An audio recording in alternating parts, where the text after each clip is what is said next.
আজ এই বছরের শেষ দিন। তো 2023 মোটামুটি আমাদের ভালোই কাটলো এবং 2024-এর জন্য শুভকামনা। তো আজকে টোটাল 5টা স্টক নিয়ে ডিসকাস করব যেগুলো ইম্পর্টেন্ট লেভেলে ট্রেড করছে, পরের সপ্তাহে একটা ভালো মুভ এক্সপেক্ট করতে পারি। তো এখন আমরা একটু লার্জ ক্যাপ স্টকে ফোকাস করব, কারণ অলরেডি মিড ক্যাপ এবং স্মল ক্যাপ স্টকগুলো অনেকটা চলে গেছে এবং মার্কেট যেভাবে লাস্ট এক বছরে রিটার্ন দিয়েছে সেই অনুযায়ী লার্জ ক্যাপ স্টকগুলো চলেই নি, কিছু স্টক ছাড়া। তো প্রত্যেকবারের মতো যে স্টকগুলো আজ বলা হবে এবং যে লেভেলে বলা হবে সেই লেভেলে গেলে তবেই এন্ট্রি, এবং with proper stop loss maintain করবেন এবং সেম দিনে যদি বড় মুভ পেয়ে যান তাহলে এক্সিট করে যাবেন। চলুন এক এক করে স্টকগুলো দেখে নিই। তো প্রথম স্টক IRCTC। তো এখানে ডেইলি চার্ট ওপেন করা আছে। তো এই স্টকটা আমি অনেকদিন আগেই দিয়েছিলাম সুইং ট্রেডিং এর জন্য। তো সেখান থেকে একটা বড় মুভ আমরা পেয়েছি, তো আবারও একটা অপরচুনিটি তৈরি হচ্ছে নতুন ট্রেডের জন্য। তো আগে দেখুন 800 লেভেল থেকে একটা বড় মুভ আসার পর লাস্ট কিছুদিন একই রেঞ্জে কনসোলিডেট করছে। তো ওপরে একটা হরাইজন্টাল লাইন ড্র করা আছে 895 এর লেভেলে। তো প্রাইস যদি ওই লেভেলের ওপরে 1 আওয়ারের ক্যান্ডেল ক্লোজ দেয় তবেই হবে এন্ট্রি। স্টপ লস থাকবে 800 লেভেলে এবং ওপর দিকে 1035 এর লেভেল পর্যন্ত দেখতে পারেন। এখানে রিস্ক টু রিওয়ার্ড রেশিও 1:1.5। তো একই দিনে যদি 5% অ্যান্ড অ্যাবভ পেয়ে যান তাহলে সেই দিনেই এক্সিট নিয়ে নেবেন। নেক্সট উনো মিন্ডা। এখানেও ডেইলি চার্ট ওপেন করা আছে। তো সিম্পলি প্রাইস অ্যাকশন, এখানে একটা জোন ড্র করা আছে 635 থেকে 645 এর লেভেলে, যেটা অ্যাজ এ রেসিস্ট্যান্স কাজ করছিল আগে, যেখান থেকে প্রাইস বারবার নিচে এসেছে। কিন্তু প্রাইস যখন এই জোনটাকে ব্রেক করে এবং উপরে যায় তখন এই লেভেলটাই অ্যাজ এ সাপোর্ট কাজ করছে, যেখানে প্রাইস সাপোর্ট পেয়েছে। তো উপরে একটা হরাইজন্টাল লাইন ড্র করা আছে 695 এর লেভেলে। নেক্সট দিনগুলোতে প্রাইস যদি এই লেভেলের উপরে 1 আওয়ারের ক্যান্ডেল ক্লোজ দেয় তখন হবে এন্ট্রি। স্টপ লস থাকবে এই জোনটার নিচে, মানে 635 এর লেভেলে, বা সেফ সাইডের জন্য আরেকটু নিচে 628 এর লেভেলে রাখতে পারেন এবং ওপর দিকে 785 এর লেভেল পর্যন্ত দেখতে পারেন। এখানেও risk to reward ratio 1:1.5। Next stock Ashok Leyland. তো এখানে ডেইলি চার্ট ওপেন করা আছে।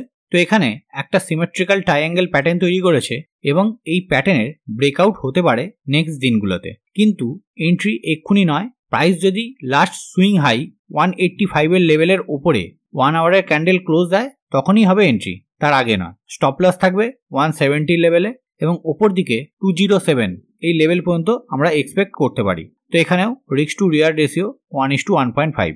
নেক্সট স্টক সোনা BLW। তো এখানে উইকলি চার্ট ওপেন করা আছে। স্টকটা একটা complex inverse head and shoulder pattern তৈরি করেছে। এটা হলো লেফট শোল্ডার, এটা হলো হেড, আর এটা হলো রাইট শোল্ডার। তো লাস্ট দিনে প্রাইস এই নেক লাইনের ওপরে ব্রেকআউট দিয়েছে। তো টেকনিক্যালি আমাদের টার্গেট কোথায় হবে? নেক লাইন থেকে হেডের দূরত্ব যতটা। তো এখানে একবার মেজার করে নিই। তো এবার এটাকে জাস্ট উপর দিকে ট্র্যাক করে নিলাম। তো এখানে টেকনিক্যালি 820 লেভেলে পর্যন্ত যেতে পারে, এটা আমাদের ইন্ডিকেট করছে। তো তাহলে এন্ট্রি কোথায় হবে? লাস্ট দিনে যে লেভেলে হাই বানিয়েছিল, মানে 652 এই লেভেলের ওপরে 1 আওয়ারের ক্যান্ডেল ক্লোজ দিলে তবেই হবে এন্ট্রি।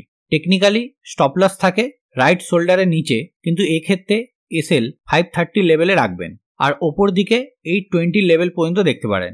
এখানেও রিস্ক টু রিওয়ার্ড রেশিও 1:1.4। তো লাস্ট স্টক কল্পতরু প্রজেক্ট। এখানে ডেইলি চার্ট ওপেন করা আছে।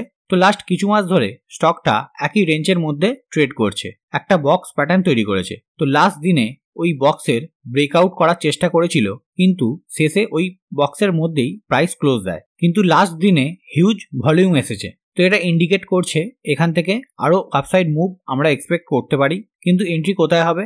লাস্ট দিনের যে হাই 729 এই লেভেলের ওপরে 1 আওয়ারের ক্যান্ডেল ক্লোজ দিলে তবেই হবে এন্ট্রি। এসএল থাকবে লাস্ট সুইং লো 626 এর লেভেলে এবং ওপর দিকে 880 লেভেল পর্যন্ত দেখতে পারেন। প্রাইস এন্ট্রি লেভেল থেকে ওপরে গেলে এসএলটা ট্রেল করে ওপরে নিয়ে যাবেন। এখানেও রিস্ক টু রিওয়ার্ড রেশিও 1:1.4।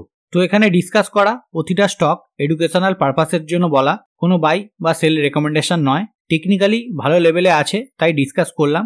তাই যে কোনো সিদ্ধান্ত নেওয়ার আগে আপনাদের যে নিজের ফিনান্সিয়াল অ্যাডভাইজার আছে তাদের সঙ্গে কথা বলে তবেই কোনো সিদ্ধান্ত নেবেন। তো লাস্ট উইকে যে স্টকগুলো দিয়েছিলাম সেগুলো কিরকম পারফর্ম করলো একবার দেখে নিই। তো প্রথম স্টক দিয়েছিলাম JB কেমিক্যালস। তো এখানে বলেছিলাম একটু নিচে এলে এন্ট্রি নিতে 1560 লেভেলে, কিন্তু প্রাইস এখনো ওই লেভেলে আসেনি তাই এন্ট্রিও হয়নি। Next Britannia industries. এখানে 5200 লেভেলে এন্ট্রি হয়েছে, প্রাইস 3% মতো ওপরে গিয়েছিল, এখন 2.5% মতো ওপরে আছে। নেক্সট ভারত বিজলি, এখানে 4137 এর লেভেলে এন্ট্রি হয়েছে এবং ফাইনাল টার্গেটও অ্যাচিভ হয়েছে, মানে 18% রিটার্ন পেয়েছেন। নেক্সট বলেছিলাম ক্রাইসিল, এখানে এন্ট্রি হয়নি। নেক্সট বলেছিলাম এক্লেরিক্স সার্ভিসেস, এখানেও একই, এন্ট্রি হয়নি। আর লাস্ট বলেছিলাম জ্যাস ইঞ্জিনিয়ারিং, তো এখানে 1550 এর লেভেলে এন্ট্রি হয়েছিল, প্রায় 5% মতো প্রাইস ওপরে গিয়েছিল, কিন্তু এখন 1% মতো ওপরে আছে। আশা করি নেক্সট সপ্তাহে আমাদের যে শর্ট টার্ম টার্গেট সেটা পেয়ে যাবেন। তো এখানেই আমার ছোট্ট ভিডিওটা এন্ড আপ করছি। যদি এই টেকনিক্যাল অ্যানালিসিস আপনাদের হেল্পফুল বলে মনে হয় তাহলে অবশ্যই লাইক অ্যান্ড শেয়ার করে দেবেন। আজকের মতো বাই বাই, ভালো থাকবেন, সুস্থ থাকবেন এবং সামনের 2024 নতুন বছর সবার ভালো কাটুক।